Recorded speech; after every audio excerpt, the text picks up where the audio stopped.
మనకి second BSc fourth sem ఫిజిక్స్లో paper పేరు ఏంటంటే థర్మోడైనమిక్స్ అనేటువంటి పేపర్ అనమాట.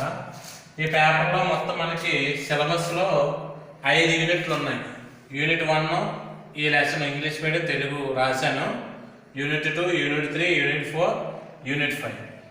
ఈ 5 యూనిట్లని ఫస్ట్ పేజీలో దగ్గర రాసుకోండి. నీట్గా స్క్రీన్ షాట్ తీసుకోండి. స్క్రీన్ షాట్ అయిపోయిన తర్వాత ఇప్పుడు ఇందులో మనకి రెండో లెసన్ ఉంది కదా, రెండో యూనిట్ థర్మోడైనమిక్స్ని ఈరోజు మనం ఈ లెక్చర్ 1లో థర్మోడైనమిక్స్ని మనం స్టార్ట్ చేద్దాం. ఈ యూనిట్ 2లో వచ్చేసరికి థర్మోడైనమిక్స్ అనమాట. ఫస్ట్ యూనిట్ ఆల్రెడీ తెలుసు కదా, కైనెటిక్ థియరీ ఆఫ్ గ్యాసెస్. మనం రెండోది ఏమొచ్చి థర్మోడైనమిక్స్ అనమాట. అంటే ఉష్ణగతి శాస్త్రము అంటాం తెలుగులో ఉష్ణగతి శాస్త్రము అంటాం. గతి శాస్త్రం. ఈ ఉష్ణగతి శాస్త్రాన్ని ఇంగ్లీష్ మీడియంలో ఎలాగా, తెలుగు మీడియంలో ఇక్కడ రాశాను. సో ఈ థర్మోడైనమిక్స్ని మనం ఎక్స్ప్లెయిన్ చేసేటప్పుడు థర్మో అని ఒక టర్ము, డైనమిక్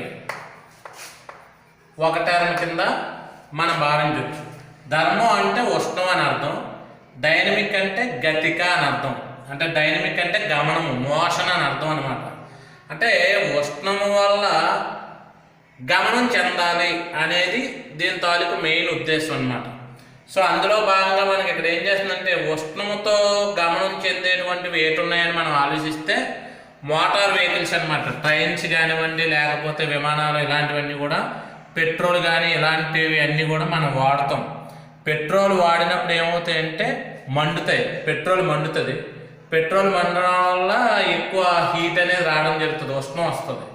ఈ హీట్ ఎనర్జీ ఎప్పుడైతే వచ్చిందో పెట్రోల్ మండడం వల్ల పిస్టన్ మూవ్ అయ్యి వెహికల్ ముందుకు మూవ్ అవుతుంది అనమాట. అంటే అర్థం ఏంటి, ఇక్కడ ఉష్ణం వలన వెహికల్ మూవ్ అవుతుందంటే దాన్నే మనం మెకానికల్ ఎనర్జీ, యాంత్రిక శక్తి అంటాం.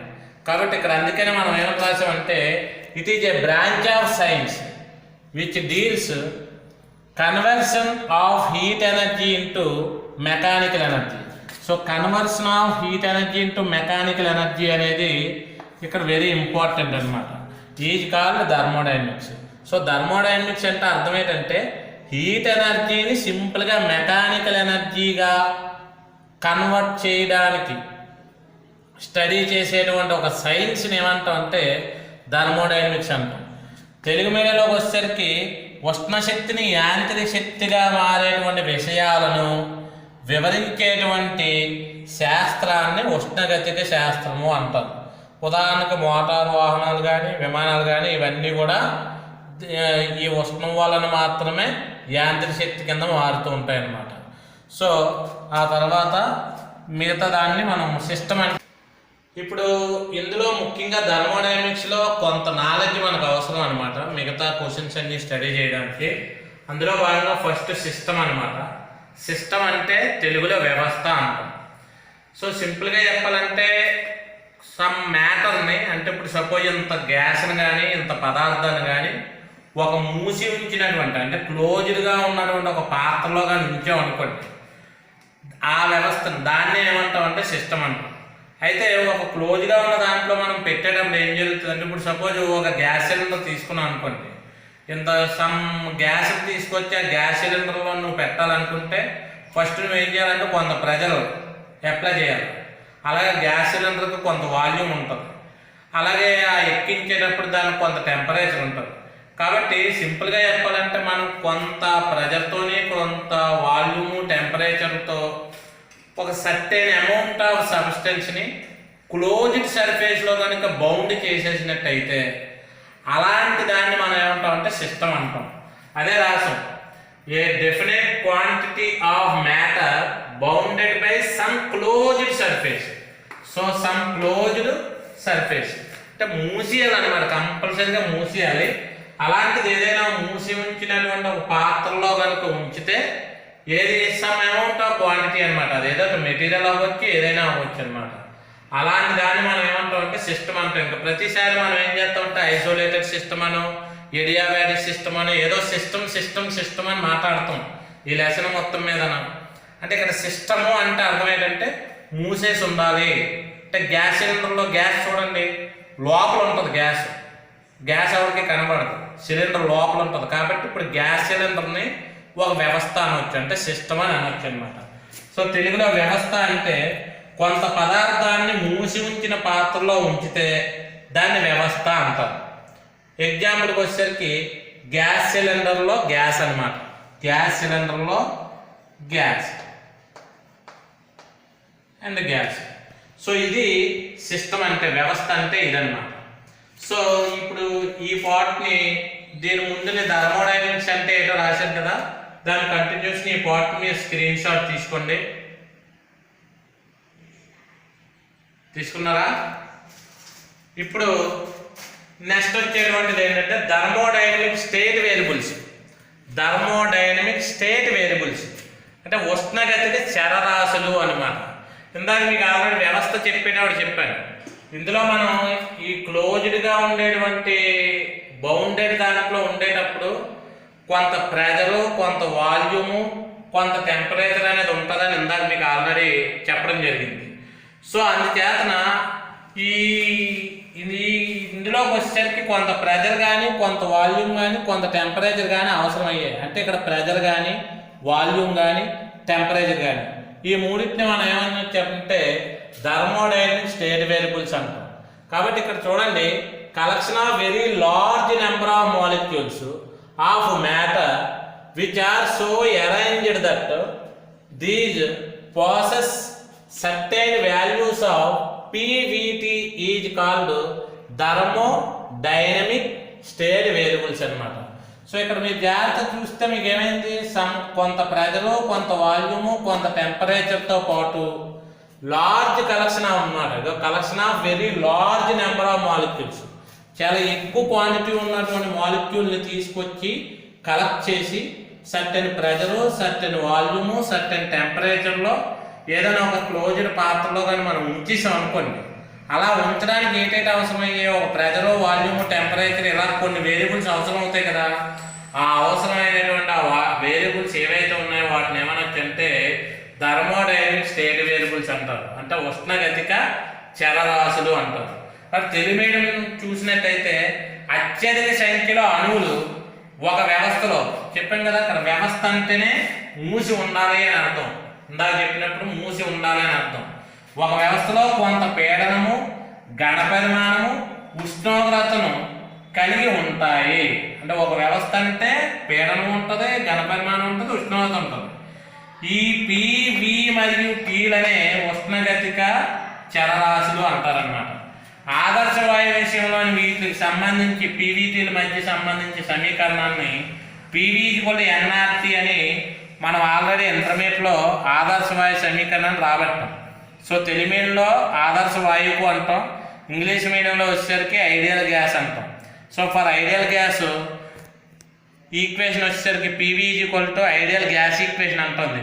PV=nRT. ఇక్కడ P అంటే ప్రెజరు, V అంటే వాల్యూము, N అంటే నెంబర్ ఆఫ్ మోల్స్, R అంటే ఐడియల్ గ్యాస్ కాన్స్టెంట్, T అంటే టెంపరేచర్ అన్నమాట.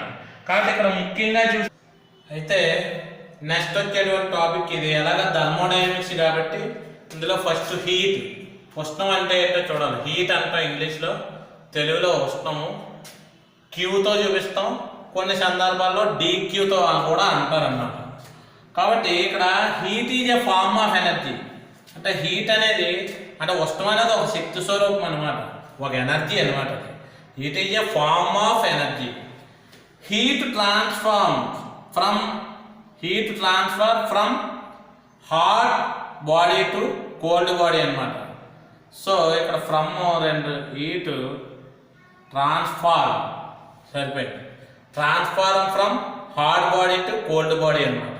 అంటే ఉష్ణం ఎప్పుడు కూడా వేడి వస్తువు నుండి చల్లని వస్తువుకి మాత్రమే ప్రసరిస్తూ ఉంటుంది.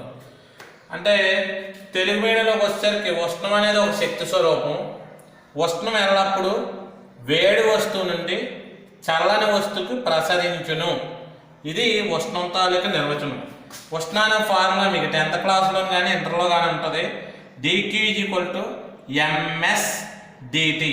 dQ = ms dt అనమాట. ఇది ఉష్ణానికి అంటే మీకు ఉష్ణం అనేది ఎక్కడి నుండి వెళ్తుంది అన్నాం, వేడి వస్తువు నుండి చలన వస్తువు కదా. ఇప్పుడు ఉదాహరణకి మన ఇంటి దగ్గర ఎక్కువగా సపోజ్ ఏదైనా దోశలు వేస్తాం అనుకోండి, ఆ దోశలు వేసేటప్పుడు మన అట్ల పుల్లను ఏమొచ్చి ఆ పెనం కానీ లేదా అట్ల రేకు మీద పెడతాం. పెట్టినప్పుడు ఒక 5 నిమిషాలు పోయిన తర్వాత అట్ల పుల్ల తాలూకా కారం కానీ మీరు పట్టుకున్న టచ్ చేస్తే ఇమీడియట్గా ఇక్కడ మనకు చెయ్యి కాలిపోద్ది. అంటే అర్థమేంటి, వాస్తవానికి ఇక్కడ ఎటువంటి మంట లేదు. మంట ఎక్కడ ఉందంటే ఓన్లీ అట్ల రేకు మీద ఉంది. ఈ అట్ల రేకు మీద ఉన్నటువంటి హీట్ ఏమైందంటే అక్కడ హాట్ బాడీ కింద లెక్కది.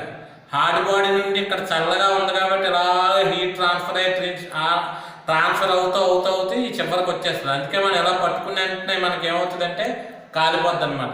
కాబట్టి హీట్ ఎప్పుడు కూడా మనకి ఏమవుతుందంటే హాట్ బాడీ నుండి కోల్డ్ బాడీకి ట్రాన్స్ఫర్ అవుతుంది. ఇది హీట్కి డెఫినేషన్ అనమాట. సో ఇంగ్లీష్ మీడియం వాళ్ళు ఏమో ఇది రాస్తారు, తెలుగు మీడియం వాళ్ళు ఏమో ఇది రాస్తారు. ఇద్దరు కలిపి dq = ms dt అని ఫార్ములా రాస్తారు. తర్వాత యూనిట్ అనమాట, ప్రమాణాలు. SI సిస్టంలో జౌలు, ఒక జౌల్ అంటే 10⁻7 ఎర్గులకి ఈక్వల్ అవుతుంది. లేదా ఒక క్యాలరీ = 4.2 జౌల్స్. ఇది CGSలో మనం చెప్తాం కెలోరీస్ అంటాం. 4.2 జౌల్స్ అనమాట.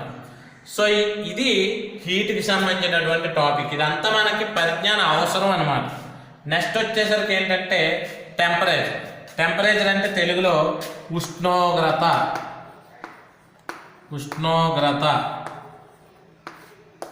టెంపరేచర్ అంటే ఉష్ణోగ్రత. The degree of hotness or coldness is called temperature. నేను ఇంటర్మీడియట్లోని ఒక స్టూడెంట్ని క్వశ్చన్ అడిగాను, టెంపరేచర్ అనేది వేడి వస్తువులకు ఉంటుందా చలన వస్తువులకు ఉంటుందా అని అడిగాను. అడిగితే వెంటనే విద్యార్థి చేసి సార్ వేడి వస్తువులకే ఉంటుందా అని చెప్పాడు.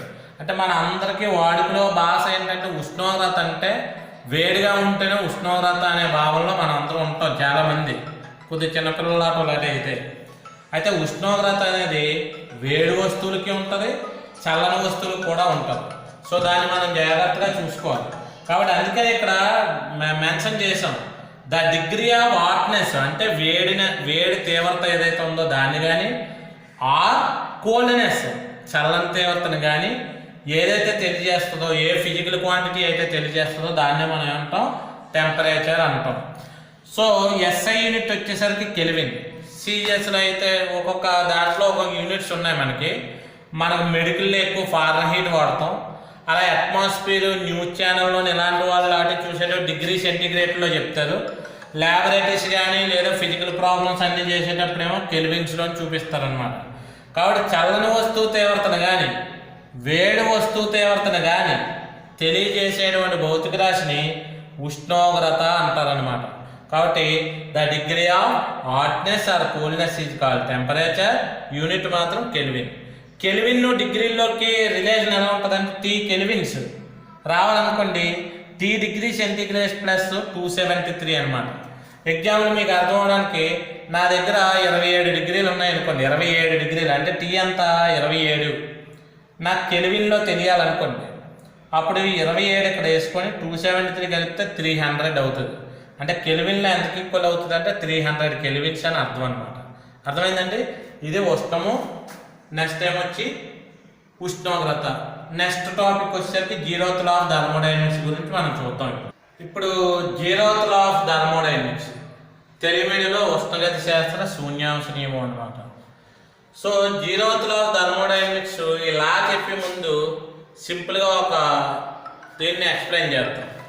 ఇక్కడ మనకి ఈ లా అని చెప్పే ముందు మనకు ఒక టర్మ్ అవసరం అనమాట. ఆ టర్మ్ ఏంటంటే థర్మల్ ఈక్విలిబ్రియం. థర్మల్ ఈక్విలిబ్రియం అంటే ఉష్ణ సమతాస్థితి. ఇది ఈ పదం గురించి నేను ఎక్స్ప్లెయిన్ చేస్తున్నాను. ఫస్ట్ ఉష్ణ సమతాస్థితి అంటే థర్మల్ ఈక్విలిబ్రియం. ఇంగ్లీష్ మీడియంలోని ఈ పదం అనమాట.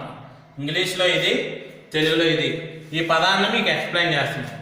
ఉష్ణ సమతాస్థితి అంటే అర్థం ఏంటంటే 2 వ్యవస్థలు ఉన్నాయి. ఇంతకుముందు చెప్పాను మీకు వ్యవస్థ అంటే ఆల్రెడీ. మూసేసిన పాత్రలో ఏదైనా పదార్థం ఉంటే వాయువు అవ్వచ్చు, నీళ్ళు అవ్వచ్చు, ఏదైనా దాన్ని వ్యవస్థ అంటాం. ఇప్పుడు నేను ఏం చెప్తున్నా అంటే 2 వ్యవస్థలు తీసుకోమన్నాను. ఇది ఇక్కడ ఒక వ్యవస్థ ఉంది, ఇక్కడ ఒక వ్యవస్థ ఉంది. ఈ వ్యవస్థ ఉష్ణోగ్రత కానీ ఈ వ్యవస్థ ఉష్ణోగ్రత కానీ సమానంగా ఉన్నాయనుకో, అప్పుడు ఈ రెండు వస్తువులు కూడా థర్మల్ ఈక్విలిబ్రియంలో ఉన్నాయి అని అర్థం. అంటే సింపుల్గా చెప్పాలంటే రెండు వస్తువులు ఉష్ణోగ్రతలు సమానంగా ఉంటే ఆ రెండు వస్తువులు థర్మల్ ఈక్విలిబ్రియంలో ఉన్నాయంట. అంటే ఉష్ణ సమస్థితి అంటే అర్థమేంటి? రెండు వస్తువుల యొక్క ఉష్ణోగ్రత లేదా రెండు వ్యవస్థల యొక్క ఉష్ణోగ్రత సమానంగా ఉంటే దాన్ని ఉష్ణ సమస్థితి అంటాం. కాబట్టి ఇక్కడ ఉష్ణ సమస్థితి అంటే ఉష్ణోగ్రత సమానంగా ఉండడం. ఎన్నింటిది? 2 అవ్వచ్చు, 3 అవ్వచ్చు, 4 అవ్వచ్చు, ఎన్ని ఉన్నా సరే ఉష్ణోగ్రతలు సమానంగా ఉంటే చాలు ఉష్ణ సమస్థితి అంటాం. అంటే థర్మల్ ఈక్విలిబ్రియం అంటాం. అందుకని ఇప్పుడు మనం ఆ థర్మల్ ఈక్విలిబ్రియం అయిపోయింది కాబట్టి ఇప్పుడు జీరోత్ లా ఆఫ్ థర్మోడైనమిక్స్ అంటే మనం ఇప్పుడు చూద్దాం. జీరోత్ లా ఆఫ్ థర్మోడైనమిక్స్లో A, B అనేటువంటి రెండు సిస్టమ్స్ ఉన్నాయి. A, B అనేటువంటి రెండు సిస్టమ్స్ ఉన్నాయి. If two systems are thermal equilibrium with third body separately, then these two bodies are thermal equilibrium to each other is called zeroth law of thermodynamics అన్నమాట. అంటే మీకు అర్థమై ఉండదు, మళ్ళీ దాన్నే ఇంకొకలా బాగా అర్థమయ్యేటట్టు చూద్దాం. A, Bలు అనేవి ఏమవుతున్నాయంటే థర్డ్ సిస్టమ్తో సెపరేట్గా థర్మల్ ఈక్విలిబ్రియంలో ఉండాలి. అంటే సెపరేట్గా ఉండడం అంటే అర్థమేంటంటే ఇగో వీటితో సంబంధం లేకుండా వీళ్ళిద్దరూ థర్మల్ ఈక్విలిబ్రియంలో ఉన్నారు, ఉష్ణ సమస్థితిలో ఉన్నారు. వీళ్ళిద్దరూ ఉష్ణ సమస్థితిలో ఉన్నారని చెప్తున్నాను నేను. అంటే ఈడు ఉష్ణోగ్రత ఎలా ఉన్నట్టు? ఒకలాగే ఉన్నదా? C అనేటువంటి ఈ రెండిటి తాలూకా ఉష్ణోగ్రతలు రెండు ఎలా ఉన్నట్టంటే ఒకేలా ఉన్నాయని అర్థం అన్నమాట. ఇప్పుడు అలా కాకుండా B, C సెపరేట్గా, అంటే B అనేటువంటిది కూడా ఏమైంది? Cతో సెపరేట్గా ఉష్ణ సమస్థితిలో ఉన్నది అని చెప్తున్నాం. అంటే ఇక్కడ మనం ఏం చెప్తున్నాం అంటే రెండు వ్యవస్థలు ఉన్నాయి, అంటే 2 సిస్టమ్స్ ఉన్నాయి. ఈ 2 సిస్టమ్స్కి సంబంధం లేదు, ఈ రెండింటికి సంబంధం లేదు. ఈ 2 సిస్టమ్స్ సెపరేట్గా థర్డ్ సిస్టమ్తో థర్మల్ ఈక్విలిబ్రియంలో ఉన్నాయి. అంటే ఈ సిస్టమ్ దీనికి థర్మల్ ఈక్విలిబ్రియంలో ఉంది అంటే రెండింటి తాలూకు టెంపరేచర్ ఒకటే, ఈ రెండు థర్మల్ ఈక్విలిబ్రియంలో ఉన్నాయి, ఈ రెండింటి తాలూకు టెంపరేచర్ ఒకటే. Then the 2 systems are thermal equilibrium to each other. అప్పుడు ఏమవుతాయి అంటే మరి ఈ రెండు ఉష్ణోగ్రతలు కూడా ఏమైనట్టు సమానంగా ఉన్నాయని అర్థం అన్నమాట. కాబట్టి దాన్నే డెఫినేషన్ పరంగా చెప్తే ఇంగ్లీష్ మీడియంలో if 2 bodies are in thermal equilibrium with third body, అదే కదా మనం రాస్తున్నాం ఇక్కడ చూడండి. 2 bodies are in thermal equilibrium with third body separately, అంటే సెపరేట్ దేనికి అదే దీంతో సంబంధం లేకుండా సెపరేట్గా, ఇలా సెపరేట్గా. దెన్ దీస్ 2 బాడీస్ ఆర్, దీ 2 బాడీస్ అంటే ఈ రెండు అనమాట.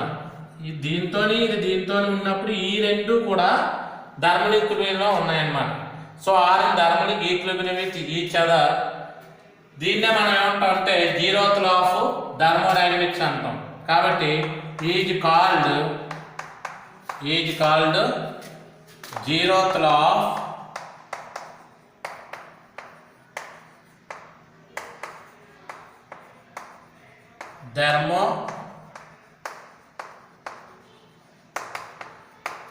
థర్మోడైనమిక్స్ అంటాం.